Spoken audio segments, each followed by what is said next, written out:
aside a lot of the small symbolic bombings in cases where we don't have much information, and approach those that are more serious, those that involve fatalities, we're looking at 442 as a base.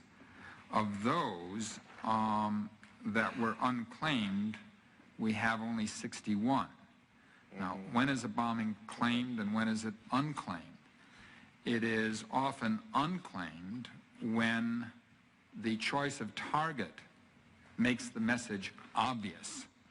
So the bombing of a synagogue or the bombing of a mosque would carry an obvious message.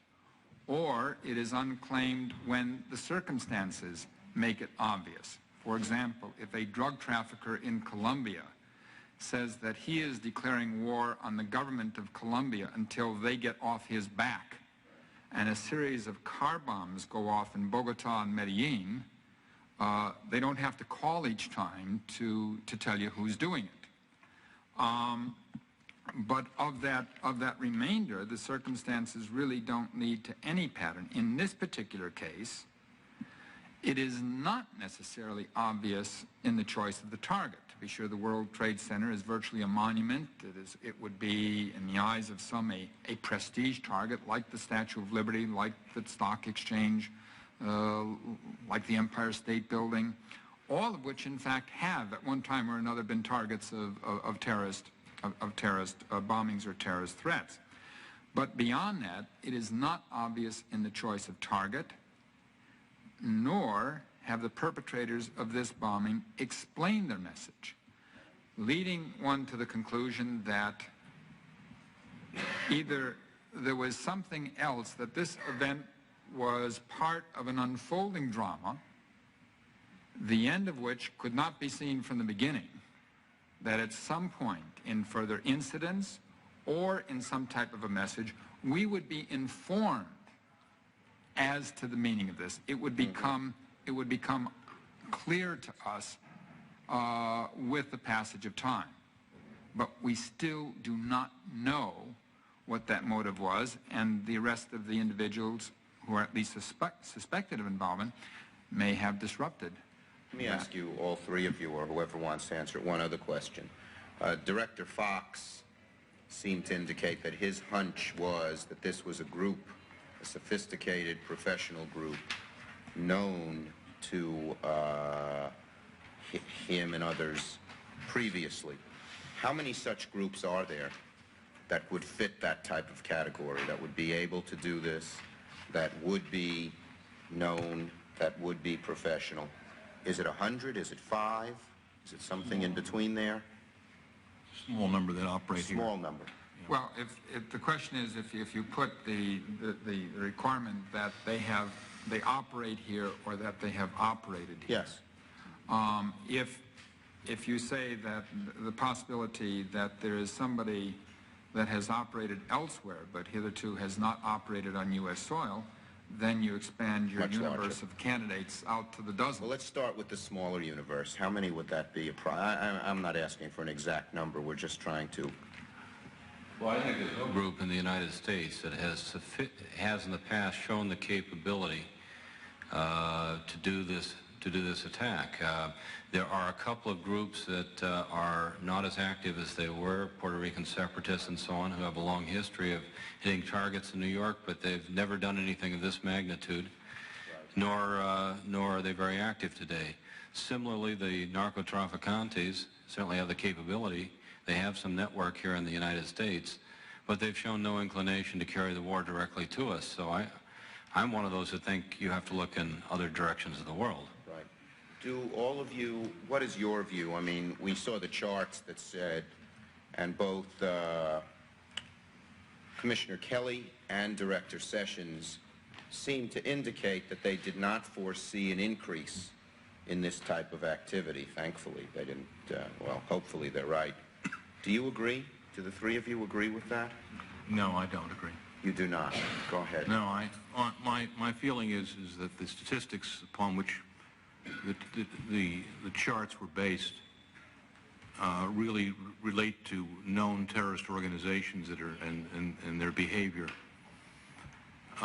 there are some organizations that may well form that are of Mideastern origin that can operate here, that could perform the improbable. Right.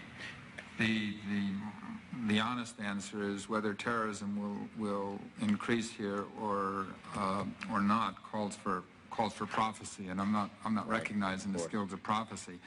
I would say purely on analytical grounds that predictions based purely upon extrapolations are always perilous, because one could look at extrapolations of, say, terrorist bombings in the United States in the 1970s and conclude that by the 1990s we would have thousands and thousands of terrorist bombings. Similarly, one can look at a chart which has seen a decline for a variety of historical reasons and domestic political reasons and conclude, therefore, the problem is over. Yep. I'm not in either place, and therefore I suppose my answer is dictated by prudence rather than prediction, and it is that since terrorism continues to be a serious worldwide phenomenon, and since Americans are the #1 targets, as Ambassador McNamara pointed out, that we would have to, at the very least, anticipate the possibility of events occurring in this country. Right. Mr. Livingstone. Well, I tend to be circumspect on this as well, but with one caveat, and that is that for so many years we have been regarded as an island of tranquility in a very dangerous world. And the rule of thumb that many of us used was that, as Ambassador McNamara said, it was always easier to cross a street than cross an ocean to carry out a terrorist attack. Why come here? Far from your lines of support, your infrastructure, and so on. If this, because this attack has occurred here, I think it is at least planted in the minds of some who in the past may have thought it too formidable an obstacle to come here. The fact that these folks have gotten away with it, at least to the point that they have detonated a bomb in a major New York landmark. And that story has been spread worldwide. And I think that has kind of an erosion factor, or will produce an erosion factor, where groups will no longer say, when they're trying to plan where to hit us, well, we won't do the United States, but they'll say, should we go to the United States? And I think that will have a negative impact in the long term. Is there anything, I mean, it's just anything to, are we an increased target because there is no longer a bipolar world? Does somehow that let loose forces that were somehow contained? I've never heard anyone make the logical argument from A to Z, but instinctively it somehow seems probably correct. I believe it is so.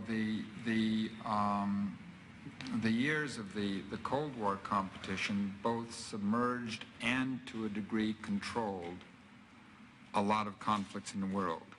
Now that that framework has been removed, we see the reemergence of two very... Just increased conflicts in regional parts of the world. Two very powerful motives throughout human history, and the one is religion, and the other is ethnicity.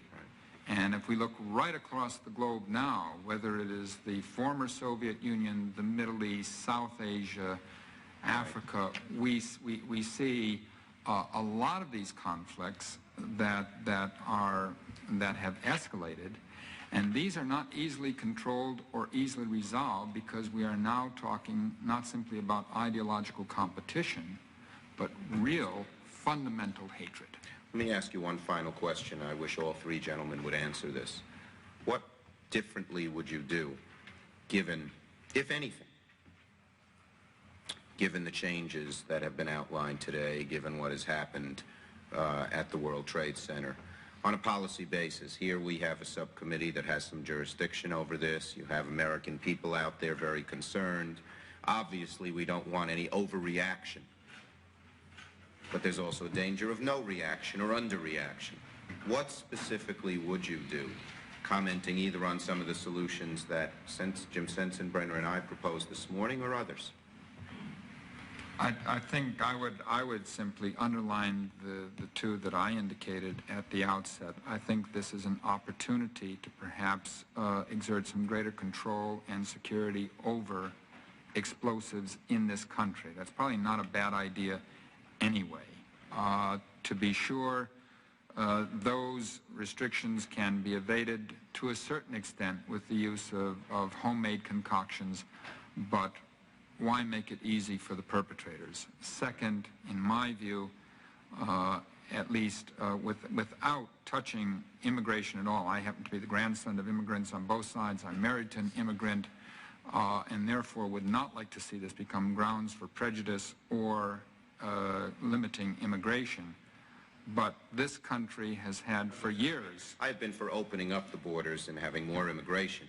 But, you know, the idea that limiting immigration is an idea of prejudice is, the two don't follow, and I think somehow we've heard some links about that here. No, I don't think they follow. What I do think, it is not a matter of who we can try to prevent to come in. I don't know how to try to prevent people from coming in. As Congressman Washington has indicated, we don't have a radar to tell us what's in people's minds. But when they come here and they carry out activities that are clearly can be judged as dangerous, or in some cases even have been convicted, and we have difficulty extraditing them, I think that is an area where we can say, look, you're welcome to come to the United States, but the rules are, leave the quarrels behind you. Yeah, I just wanted to get in. Do you have another question, or you just want to follow? Clarify Go ahead. Point. I'm sure you're making reference to something someone else said, but the problem I have with I wasn't making any reference to any specific comment. That was just limiting access is not in and of itself, but as human beings who carry out policy, it's our history in the past that the prejudices that those people bring to work with them creep into the workplace, and they, in carrying out the best policy that the Congress could pass, end up bringing their prejudices with them. And it's a group association with people who happen to be from the Middle East that may, in this instance, the association from the incident, the allegations on the incident of the CIA shooting, the association here is when you start talking about limiting access to the United States, not you and I are the people who made vote for legislation that would do that with respect to people from Mexico and South America and the like, but it's the people who may think that there's some association, and they're keeping all of these people out is really the congressional intent that I worry about. My final comment would be in terms of what usefully can be done. Legislation takes a long time to get through Congress in some cases. Even reports on hearings take a long time to get published. I would hope that in perhaps the summation that you as chairman can do, that you could go a long way toward explaining to the American people the realities of what can be done, what is unrealistic to expect, where there are successes, where there are things that need to be worked on. And by doing that, I think it would dispel some of the alarm that is automatically created when an event like this takes place. And that can come sooner than the committee report and ultimately the legislation. okay. Either Dr.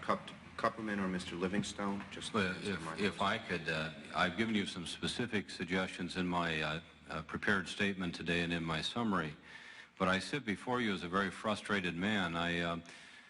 Brian and I have been in many forums. I remember none so well as in 1984 when Secretary of State Schultz pulled together a retreat for cabinet officers and those involved for one day in combating terrorism to say in an off-the-record format what is legally, politically, morally, and so on acceptable. And Brian and I were, I think, 2 of 3 outside people invited to be involved. Nothing has changed since that time except the body count has gone higher. There are victims, relatives of Pan Am 103 people in the audience here. What we've been doing isn't working. And I would submit to you that talking about